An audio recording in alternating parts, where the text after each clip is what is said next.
Union Church of Hinsdale and St. John in Chicago are both affiliated with the United Church of Christ, but in many ways they are worlds apart. So when youth from Union Church spent 2 years creating a mural at St. John's to help celebrate their 100th anniversary, it was a chance to create art and have a unique mission experience. Let's meet 3 of the young artists involved in the project. Bill Grimm, Andrea Roble, and David Graveline are all seniors at Hinsdale Central High School. Welcome to all 3 of you. How did this project get started? Well, we had an organization at our church called Mission Possible, and it does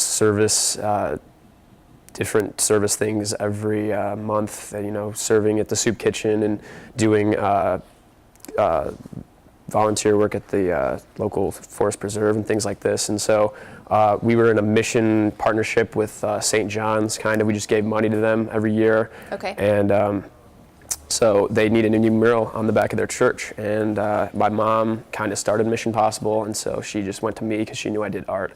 And we kind of talked with the pastor about some designs, and then we just went from there with some of the past 2 summers just doing the mural. So. And Mission Possible, who's involved in that? That's pretty much everyone, would you guys say? Yeah, it's the whole just church? members of our church. Okay, so not necessarily just the youth. Right. Yeah, and then. But this was a youth project, am I right, or not? Yeah, it kind of, we go on mission trips every spring break and summer, and so we had painting the mural or participating in it be kind of a requirement for, going on, training for these mission trips, and so that's kind of where it fell. We have mandatory volunteer hours that we have to kind of fulfill before we go on the work tour trips, is what they're called. Okay. And so the St. John's mural is a pretty big one. A way to get those hours. Yeah. Okay. There's also time to kind of get to know the people who are going on the trip. Mm-hmm. Yeah. Kind of like start making the friendships and continue on that. Yeah. Right here in the city, and discover your creative gifts, right? Yeah. I understand you designed the mural. I did. How did you come up with the theme?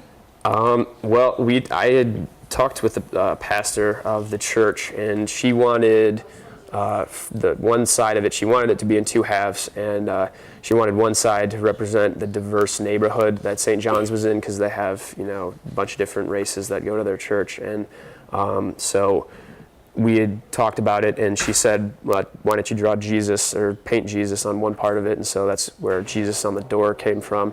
And then we just had, different races of people walking up the steps.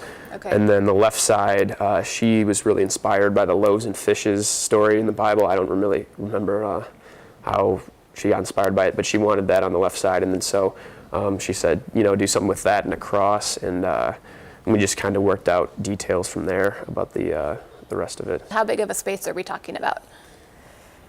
It's pretty big. Yeah, it's I'd say 80 by 50 feet. Okay. So, it's the back of a church. It's just a rectangular space, but it doesn't go all the way up. And was there anything there before you arrived? Yeah, there was a mural there. It had been there for like 30 years, would you guys say? It was like a rainbow, wasn't it? Yeah, it was it was like Noah's Ark. Yeah, I think what it was. that's what it was. And some animals. Okay. Yeah, so. You couldn't really see it anymore though, just because it was covered with moss and Yeah. It was in ivy, bad and shape. the wall was crumbling and everything, so. So that sounds a little challenging. What were some of the things you had to do to prepare the wall for a new mural? The first time we went was at the time that it was his family and me. Uh-huh. And we had to pick all of the little ivies off and then power wash the whole thing. And it took a while. It did. It was hands-on The work. entire day. Yeah. And messy work, I would imagine. Yeah, it was. It gets you ready for your work trips. Yeah. Yeah. Yeah, and then we had to tuck point it because there was gaps in the brick and everything, and was fun. pieces falling out. So we had to do that, and then we had to we just painted, once we got it as flat as we could and all the ivy, everything off. We just painted it white. And from spending time at St. John's Church, were there differences you noticed between your own church in Hinsdale and St. John's? It's still UCC, and you can talk with people easily. I mean, with your own denomination, and it was fine going down there. It was actually, I don't know about you guys, but the experience is just interacting with the people.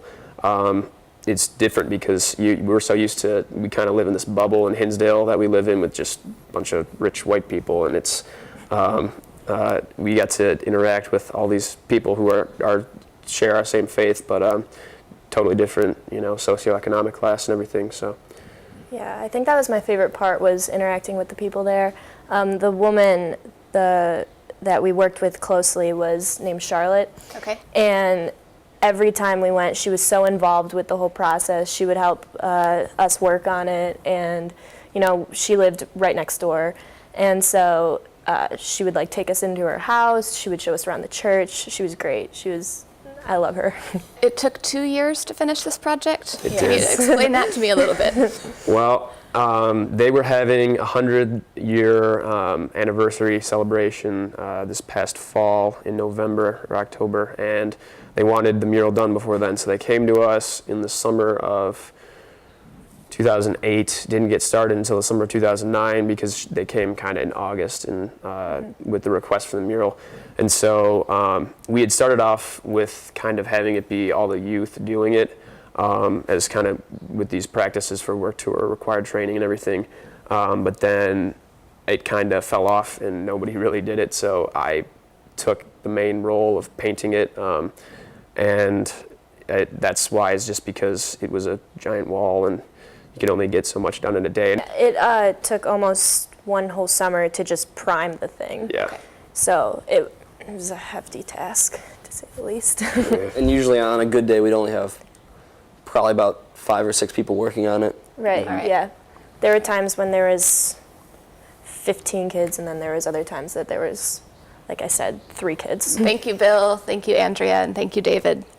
I'm Polly Toner for Different Drummers and the Greater Chicago Broadcast Ministries. Keep the faith.